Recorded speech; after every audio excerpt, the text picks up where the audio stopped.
افدم و حمودم خوش بین بینرین هیجا اما گشدان و بیارین داویل سراستا جهانی دنو چین 20 دقیقه جهانی ده بارا پار و بکن کرم بکن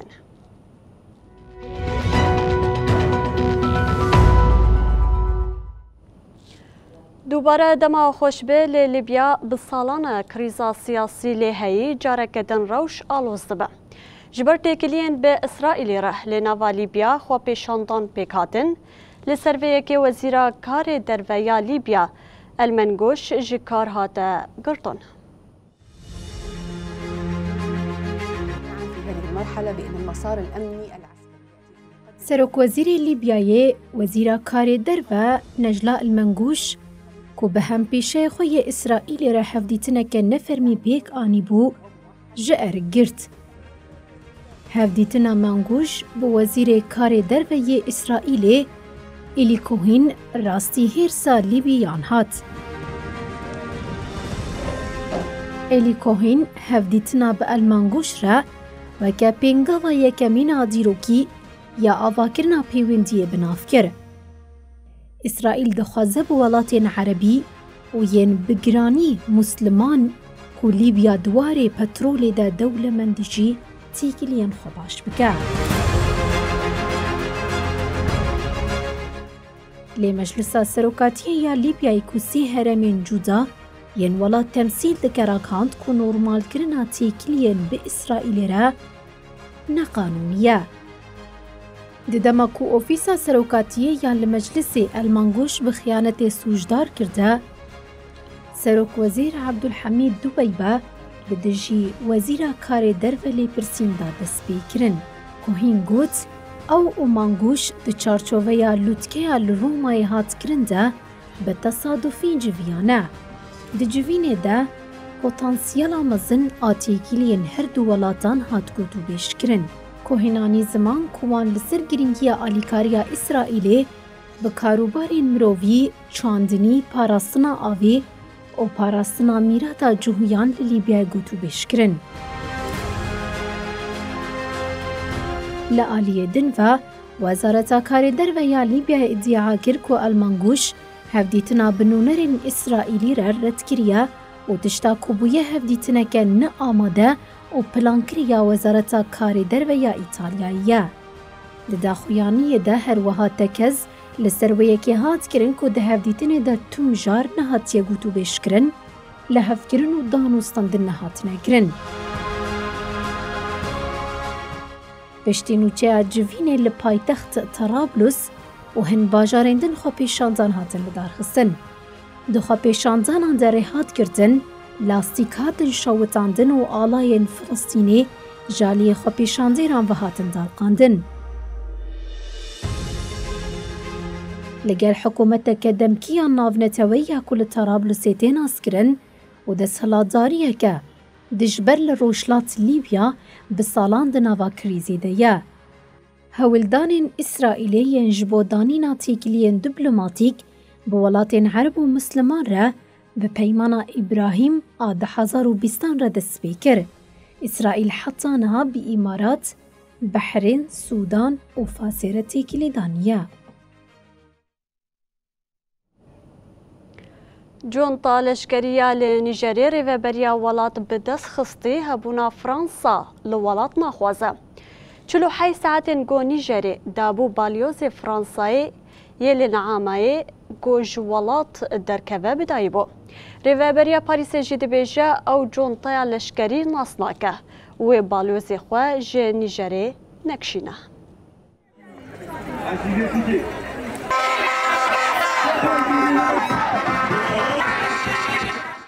جونتا لشکریا نیجری جبو درکتنا بالیوز فرانسی سیلوین ایتی جب پایتخت درکوه 48 ساعت دم دیار کربو. Cela faisait maintenant quelques mois que je n'avais pas eu l'occasion de pouvoir m'entretenir. Evdem jî bidawî bû.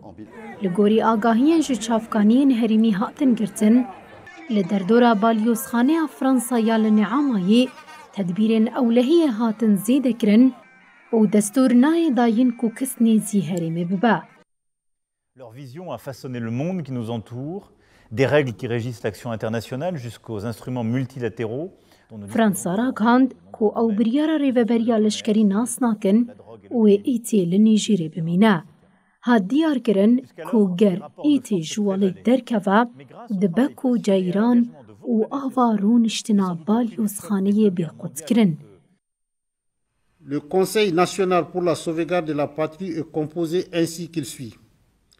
Rêveberiya leşkeriya ku 26 tîrmehê li Nîjerê hat serîkar, ragihand ku 5 peymanên hevkariya leşkerî yên bi Fransayê re hatibû îmzekirin betalkirin.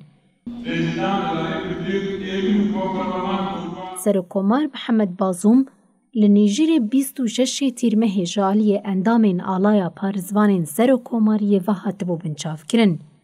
Piştî vê di saetên êvarî de leşkeran ragihand bû ku wan desthilatdarî bi dest xistiye. General Abdurrahman Tîçanî fermandarê alaya parêzvanên serokkomariyê bû. Piştî derbeyê bidirojan bû serokê hikûmeta demkîya bi navê Konseya Niştîmaniya Parastina Welat. Konseya Niştîmaniya Parastina Welat di heftê tebaxê de Lamîn Zîn weke serokwezîr tayin kiribû. Di dehê tebaxê de jî kabîneya ji 21 kesan a ji leşker û sivîlan pêkitî eşkere kiribû. Li aliyekî din Ukrayna bi soza ji welatên Rojavayî ya wergirtina belafirên F-16 bihêviye.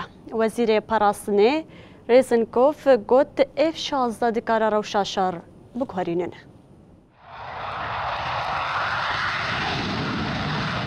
Wezîrê Parastinê Ukraynayê Oleksî Reznikov diyar kir ku balafirên şeriyên F-16 ku hevalbendên Rojavayê soz dane ku bi dinkîfê dikare rewşa şerê li welatê biguherîne.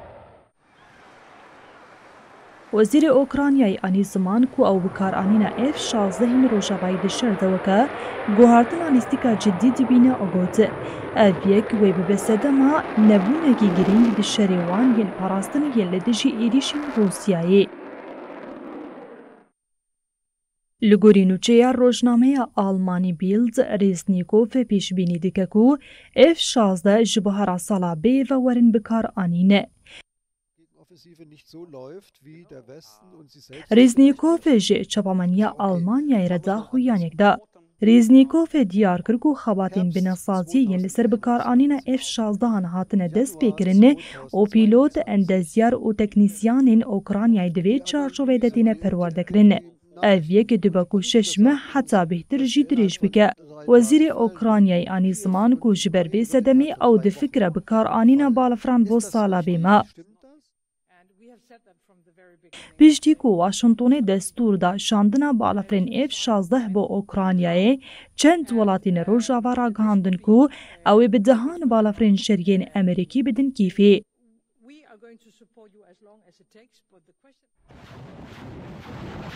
Ukrayna piştî êrişa Rûsya ya ji sibata 2022 ve ji welatên Rojavayê daxwaza balafirên F-16 dike. Lê welatên Rojavayê ji tirsa ku ev pêngev wê şergûrtir bike, guhê xwe li vê daxwaza kîfê girtibûn.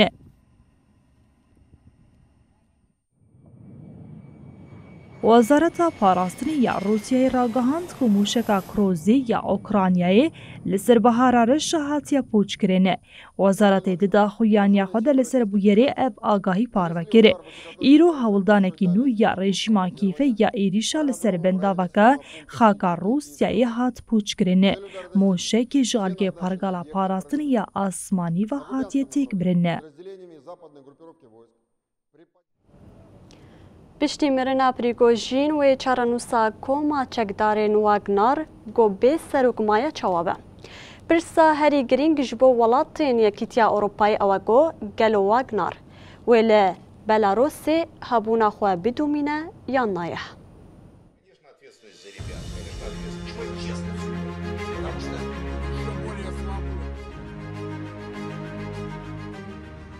پشتی کورایدارین روسی پشترازکردن کو سروکی کۆما واگنر ئاروسی یڤگینی پریگۆژین di balafraketî de miriye çarenûsa komaçeteyên li Bîlarûsê ketiye rojevê.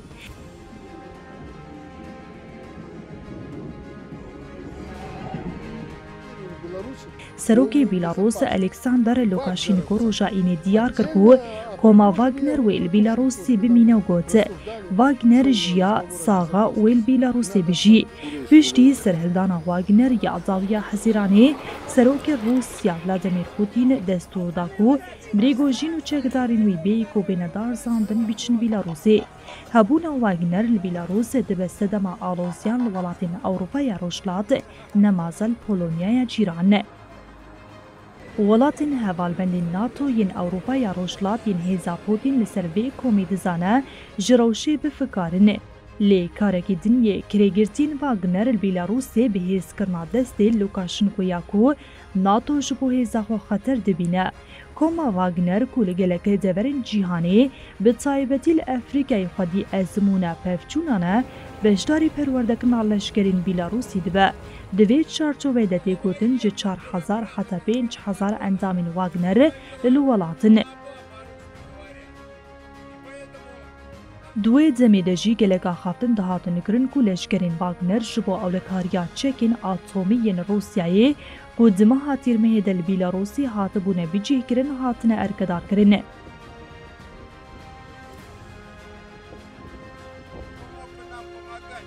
Pêşeroja hebûna Wagner a li Bîlarûsê piştî mirina Prigojîn di nava mijarên herî zêde welatên Rojavayê ji nêz ve lê temaşe dike ye. Dîroknasî Ewropaya Rojhilat Alexander Friedman ji zanîngeha 2 sal dorfê bawer dike ku Wagner wê hebûna xwe bidomîne. Friedman diyar kir ku Wagner a wekî artêşa kirêta Prigojîn derbasî dîrokê bû pêşbînî dike ku ew şervan belkî bi heman navî li Efrîka û Bîlarûsê bimînin. Lê êdî wê dibin fermandariya Wezareta Parastinê ya Rûsyayê de bin. Ji Enstîtoya Têkiliyên Navnetewî ya Fînlandayê Grigorî Nîsnîkov dibêje ku hebûna Wagner ya li Bîlarûsê tu armancekî xwe ya taktîkî û stratejîkî nîne. Nîsnîkov got tu îmkana Lukashenko tune ku şûna Prigojîn bigire û leşkerên Wagner birêve bibe. Ti îddiaya wî ya wiha tune. Nêsnîkov pêşbînî kir ku çekdarên Wagner heta dawiya salê ji Bîlarûsê derkevin. Li peravên girava Mîdîlî ya Derya Egiyê keştiyeke koçberan noqî avê bû 4 kesan jiyana xwe ji dest dan. Li peravên Mîdîlî keştiyeke koçberan a 22 kes têde bûn noqî avê bû. Di encamê de 4 kesan jiyana xwe ji dest dan. Ewlekariya Beravî ya Yunan rakand gol peravên Mîdîlî rakand got 18 kes hatine rizgarkirin. Di daxuyaniya çapemeniyê de hate gotin koçberên hatin rizgarkirin derbasî bendegerha Mîdîlî hatin kirin. Bendergeha Mîdîlî ew devere ku koçberên ji beravên Tirkiyê birê dikevin vê giranî berê xwe didin wê derê. Rayadaran li ser sedema noqbûna keştiyê û agahiyên têkildarî nasnameya kesên di keştiyê de bûn daxuyaniyek nedane. Li Derya Egiyê salên dawî gelek caran trajîdiyên koçberan rûdan. Meha hezêranê keştiyeke got 705 koçber têde bûn û ji Libya berê xwe dabû. İtalyayê li peravên Başûr û Rojava Yunanistanê noqî bin avê bibû. Nêzî 100 kes hatibûn rizgarkirin lê belê. Cenazeyên 82 kesan hatibûn dîtin.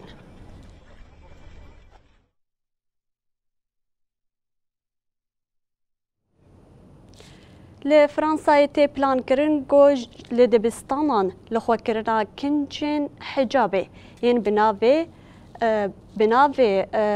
li xwe dikin weke ebaye qedexe bikin.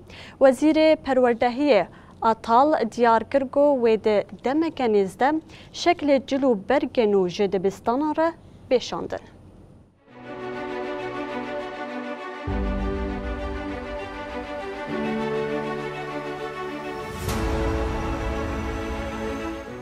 دبستانên li Fransayê pîlan dikin ku ebaya cilê perdeyî yên mîna hîcabê qedexe bikin.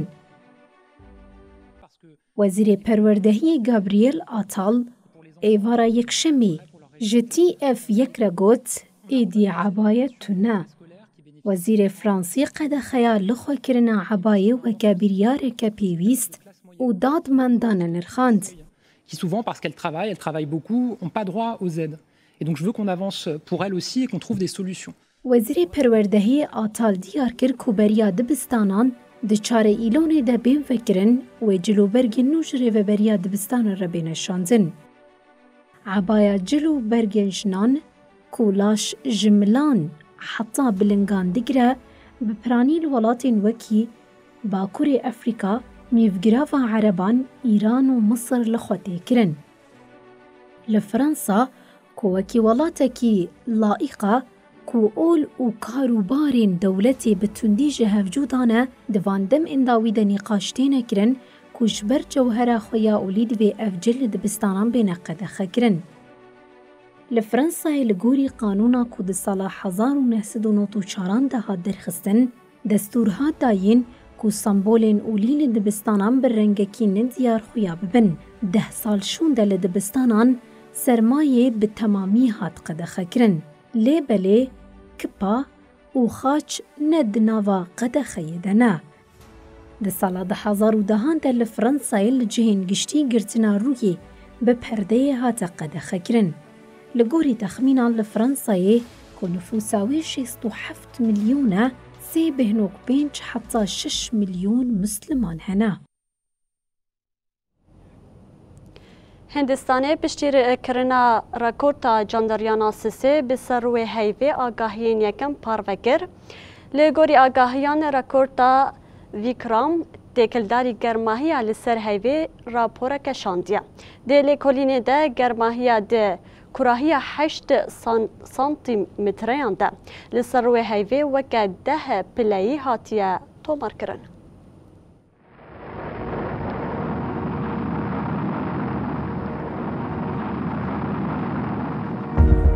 चंद्रमा की सतह सभी दर्शकों के जानकार आजकल विश्व के तमाम अंतरिक्ष वैज्ञानिक और स्पेस एजेंसियां चंद्रमा को और करीब से जानने के लिए 3,84,000 kilometers for its rendezvous with the moon.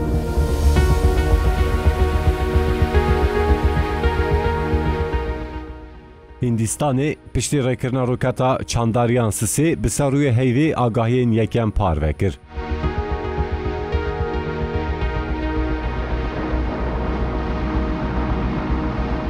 Roketa Vikram a li ser roketa Chandrayaan 3 daneyên yekem ên li ser germahiya heyvê ji navenda lêkolînên Fezayê ya Hindistanê re şand.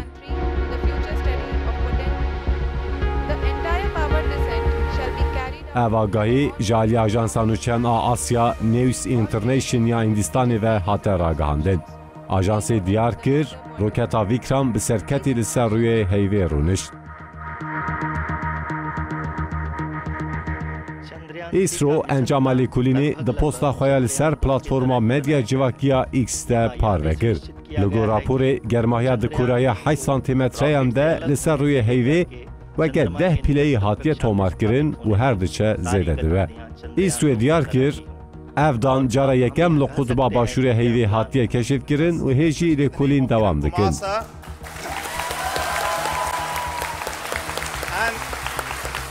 Hindistanê roketa Chandrayaan 3 di çardeyê tîrmehê de ji bo lêkolînê şande heyvê. Roket di 23 tebaxê de bi serkeftî daket ser heyvê. Bi daketina roketa Chandrayaan 3 re Hindistan bu welatê çaremîn ku di vê yekê de serketiye. Berî niha jî dewletên Yekbûyên Amerîkayê, Yekîtiya Sovyetê û Çînê roket şandibûn ser heyvê. Li gorê daxuyaniyê Hindistanê Chandrayaan 3 bi qasê 3.9 tone. Her wiha armanca wan jî lêkolîna li başûrê heyvê ye. Zanyar di wê baweriyê de ne ku rezervên girîngên ava cemidî û hêmanên giranbiha li wir hene.